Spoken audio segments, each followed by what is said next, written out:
Kui kogu maailm keskendus Iraanile, pandi samal ajal Juudamaal ja Samaarias vaikselt midagi muud käima. Midagi, mis võiks kaarti ümber joonistada ilma ühegi lasuta.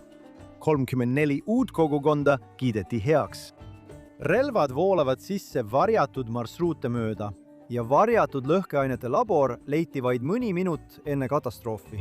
Kõik see ja palju muud tänases saates Judaication. Tere tulemast tagasi saatesse Judaication siin GNS TV-s. Minu nimi on Josh Häisten.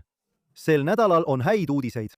Iisraeli julgeolekukabinet kiitis vaikselt heaks 34 uue Iisraeli asula rajamise Juudamaal ja Samaarias.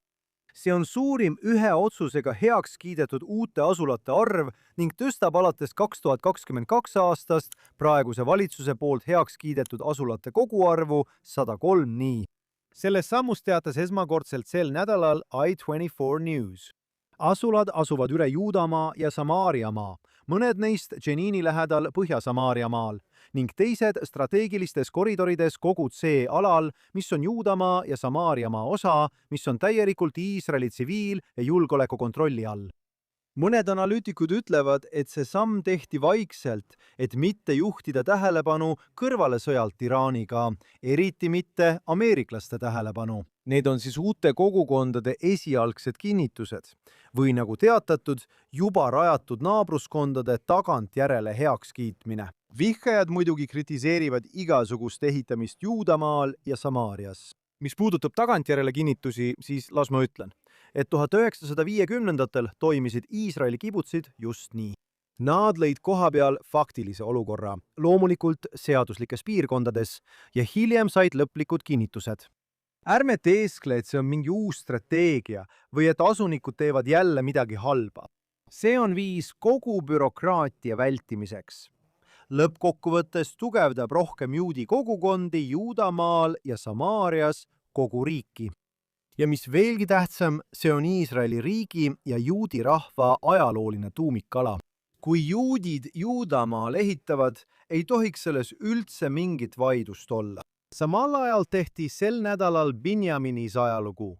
Pidulikul tseremoonial, kus osalesid ministrid ja Knesseti liikmed, avati uus kogukond Maost Sur.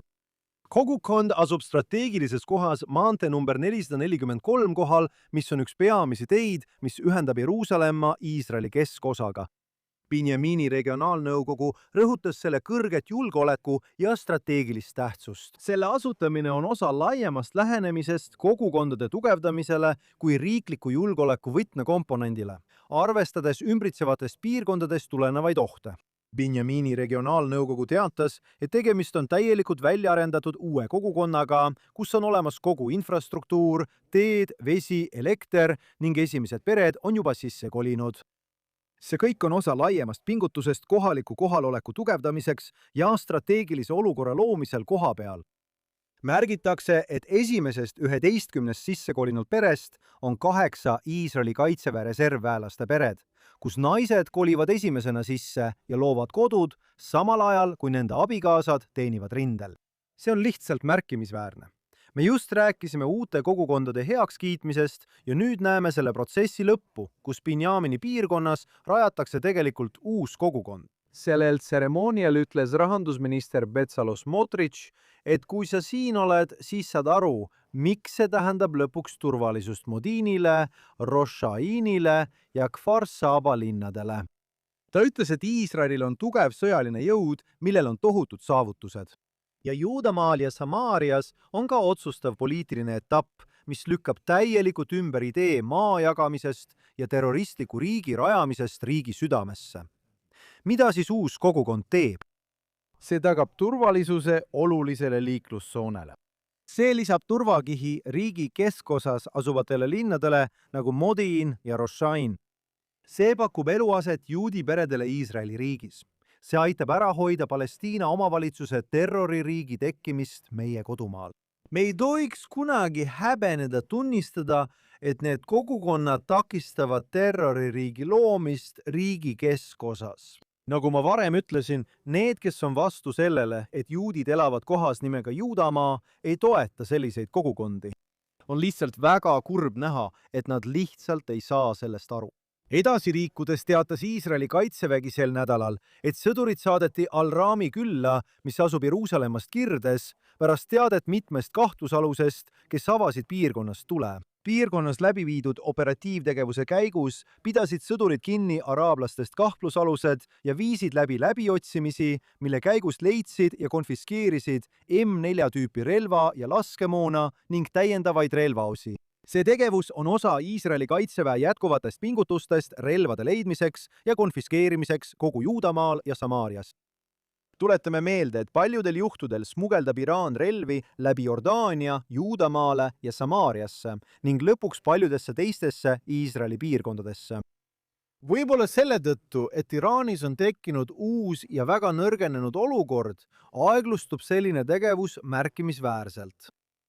Samal ajal teatas Iisraeli kaitsevägi sel nädalal, et nad on likvideerinud lõhkekehade valmistamise labori Palestiina omavalitsuse kontrolli all olevas Tulkaremi linnas. Reidi käigus leidsid sõdurid improviseeritud lõhkeseadeldisi, sealhulgas 200 torupommi. Tulekustutid, mida kavatseti kasutada sõidukitele kinnitatavate lõhkelaengutena, suured gaasiballoonid, mida oleks saanud kasutada lõhkeseadeldistena sõidukite alla paigutatuna, ning 50 kilogrammi muid lõhkeaineid. Iisraeli kaitsevägi ütleb, et labor tootis neid materjale selleks, et rünnata Iisraeli sõdureid ja, hoidku jumal, korraldada rünnakuid Iisraeli tsiviilisikute vastu. Tänu jumalale, et see labor avastati ja muidugi tänu jumalale Iisraeli kaitseväe eest. Minu mure on, kui palju selliseid laboreid on veel Palestiina omavalitsuse territooriumil meie väidetavate rahupartnerite juures ja see ongi tegelik küsimus. Kahjuks pole Juudamaal ja Samaarias sageli tulirelvagi vaja ning Palestiina omavalitsuse all elavad terroristid kasutavad oma relvadena kive. Judamaa ja Samaaria Hatsala, esimese reageerimise organisatsioon, dokumenteeris sel nädalal mõrvakatse juhtumi Jordani oru põhjaosas. Araablaste jõuk ründas piirkonna talunikke. Juhtumi käigus sai üks juudi elanikest raskelt vigastada, kui kivi tabas tema pead. Seejärel tõstsid terroristid kivi uuesti üles, et see maas lamava haavatud inimese peale purustada. Aga tänu jumalale, sündmuskohal viibinud teenistusvälisel ajal olnud sõdur tulistas ja kõrvaldas terroristid, takistades võimalikku mõrva. Nüüd, sõbrad, ma tahan selgitada, et lihtsalt sellepärast, et Iraaniga käib sõda, ei tähenda see, et Palestiina omavalitsuse araablased ei jätkaks juutide ründamist teedel ja kogukondade sihtimist igapäevaselt. Muide, siin on, kuidas Al Jazeera sellest juhtumist teatas. Nad ütlesid, et Iisraeli asunikud tapsid palestiinlase reidi käigus okupeeritud Läänekalda külas. Ja paljudel teistel uudiste väljaannetel olid sarnased pealkirjad. Kuidagi on nii, et juut on peaaegu tapetud, aga väidetavalt on just nemad need, kes küla ründavad. Ma ei ole seda juhtumit veel dokumenteerituna näinud, aga kas sa tead, kuidas nimetatakse olukorda, kus Juudamaal ja Samaarias vabal ajal olev sõdur tapab terroristi, kes on sõna otseses mõttes 1 sekundi kaugusel juudi tapmisest? Kui arvasid, et selleks terminiks on asunike vägivald, siis arvasid õigesti. See juhtum läheb kirja kui asunike vägivald. Kas sa nüüd mõistad, miks numbrid on väidetavalt hüppeliselt kasvanud, nagu paljud väidavad? Ma ei ole naiivne ja ma tean, et hõõrumisi on, aga juutide enesekaitse rahvusvahelise kogukonna silmis, nende arvates on see asunike vägivald. Ja kui hull on see tegelikkus? Edasi liikudes kurdavad Palestiina omavalitsus ja selle ametlik ajaleht, et Iraan ei lasknud pärast 7. oktoobri veresauna Iisraeli pihta rohkem rakette, vaid jättis Hamasi üksi võitlema. See on välja toodud Palestinian Media Watchi uues raportis. See on väga oluline uurimisorganisatsioon, mis dokumenteerib, mida räägitakse Araabia meedias ja Palestiina omavalitsuse ühiskonnas. Palestiina omavalitsus väitis, et kui Iraan oleks tõesti hoolinud palestiinlastest ega oleks Hamasi hüljanud, oleks 7. oktoobri sõja tulemus olnud teistsugune. Teisisõnu, Palestiina omavalitsus kurdab, et Iraan ei tulistanud kohe rohkem rakette Iisraeli riigi pihta, eriti kohe pärast 7. oktoobri veresauna või selle ajal. Käesolevas sõjas on BMW dokumenteerinud, et Palestiina omavalitsus on olnud vaikne Ameerika-Iisraeli rünnaku suhtes Iraani vastu ning on hukka mõistnud ainult Iraani raketirünnakud Araabia riikide pihta. Palestiina terroriorganisatsioonid leinasid avalikult Ayatollah Khomeini surma, samal ajal kui Palestiina omavalitsusel polnud selle kohta kommentaare. Palestiina omavalitsuse suurim mure on see, et sõda Iraaniga tõrjub Palestiina küsimuse igapäevastest uudistest kõrvale. Teisisõnu, kallid kuulajad, et see oleks täiesti selge. Palestiina omavalitsus on Iraani peale pahane, sest nad ei püüdnud Iisraeli riigis rohkem juute tappa. Nad on Iraani peale pahased, et nad ei alustanud kohe 7. oktoobril rakettide ja droonide rünnakutega. Lihtsalt selleks, et anda teile aimu, kus Palestiina omavalitsus, meie väidetav rahupartner, sellel teemal seisab, nende mõtteviis on, et rohkem juute ei sattunud rünnaku alla. See on see, mis neid muretsema paneb. See on see, millele nad iga päev mõtlevad. Palestinian Media Watch teatab sel nädalal samuti, et Nabluse omavalitsus, mis tegelikult on piibellik juudilinn Šechem, korraldas näituse, kus esitleti 28 maali inimestest, keda nad peavad rahvuslikeks, kultuurilisteks ja sotsiaalseteks sümboliteks. Iga maali juures oli selle inimese kohta selgitav tekst. Nabluse linnapea Hussam al-Shakshir selgitas nende isikute olulisust, rõhutades, et meie, PA ja kõik niinimetatud palestiinlased hindame väga nende isikute rolli Palestiina rahvuslikus liikumises, tegutsemisvaldkonnas, ja see ongi oluline osa. Valitud eeskujudest oli 12-28 maalist kujutatud. Terroristid, kes kas juhtisid terroriorganisatsioone, saatsid teisi tapma, kavandasid mõrvarünnakuid või viisid rünnakud ise läbi. 12-28. Linnapea lisas, et need isikud, kelle hulka kuuluvad ka terroristid, kes vastutavad tuhandete tapmise eest, on eeskujud ja et näituse külastajaid julgustatakse neist isikutest eeskuju võtma. Kokkuvõtteks võib öelda, et ühe suurima Palestiina omavalitsuse linnapea esitleb terroriste kangelastena kunstinäituse kaudu. Nüüd, kui sa oled 7-aastane laps, kes elab Shremis Palestiina omavalitsuse all, mida nad nimetavad Nabluseks, kas on üldse üllatav, et sa kasvad üles terroriste austades ja Iisraeli ning juute vihates? See pole üldse üllatav. Kui inimesed minult küsivad, ja seda juhtub väga tihti, kas siin kunagi rahu tuleb, siis ma ütlen neile alati, vaadake, mida järgmine põlvkond lapsi koolides õpib. Vaadake, mis toimub Palestiina omavalitsuses ja siis vaadake, mida juudid Iisraelis oma koolides õpivad. See on nagu öö ja päev, samal ajal vaadake, mida ametlikus Palestiina omavalitsuse televisioonis propageeritakse. Vaadake, mida õpetatakse suvelaagrites. Ja jah, vaadake, mida kohalikus kultuuris inimestesse sisendatakse.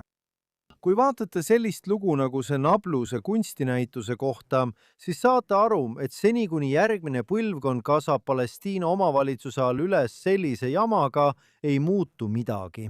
Ma ei taha olla pessimistlik, aga see on reaalsus, sest need on meie naabrid, kes levitavad oma lastele vihkamist. Võib-olla muutuvad asjad kunagi, aga me pole sellele isegi lähedal. Igal juhul meenutagem alati üht asja. Ja kõige tähtsam on see. Juudid on pärit Juudamaalt.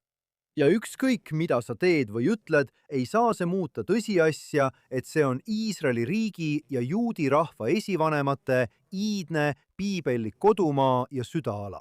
See oli järjekordne osa saatesarjast Judacation siin GNS TV-s. Minu nimi on Josh Hasten. Kindlasti andke meile super thanks. Kindlasti tellige meie kanal. Vaadake kõiki hämmastavaid saateid, mida GNS TV pakub. Külastage lehte gns.org, et saada kogu värskeimat uudisteteavet Lähis-Idast, Iisraelist ja loomulikult kogu juudi maailmast. Soovin tänada kõiki inimesi, kes töötavad GNS TV telgitagustes. Aaron Volger-Lantersit, kes on siin puldi taga, klaasi taga.